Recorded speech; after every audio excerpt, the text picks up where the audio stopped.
The film Nightbitch feels like an attempt to answer the question, what if Romulus and Remus were nursed not by a wolf but by a middle-aged, three-colored husky having an existential crisis? Amy Adams, a fantastic actress by all accounts, is unfortunately reduced here to looking like a tired version of herself. Thanks to lighting, that seems better suited for a retirement flashback than a cinematic drama. As for the story, it reads like a leftover manifesto from a 90s feminist retreat.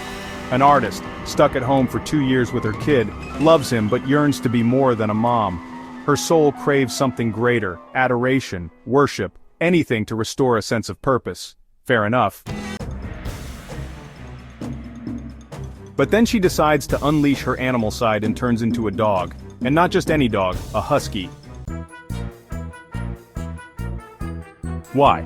Wolves in mythology are symbols of power, protection, and motherhood.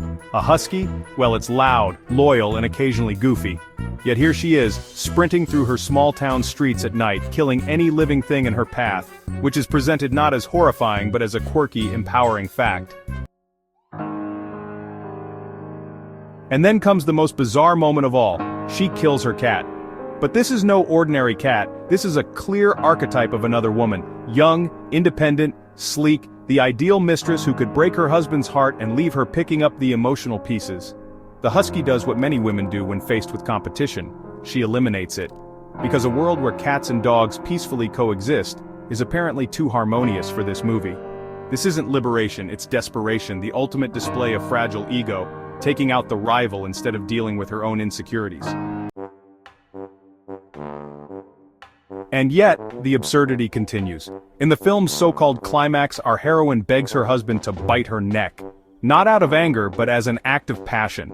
It's supposed to symbolize their wild connection, but it plays out more like a rejected scene from a low-budget werewolf romance.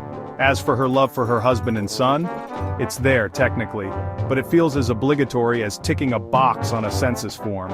There's no real depth or affection, just the grim realization that this is as good as it's going to get. In the end, Nightbitch tries to be a story about empowerment but feels more like a parody of its own premise. This isn't a tale of a wolf protecting her pack, it's the story of a husky running around aimlessly destroying anything that reminds her of what she's not.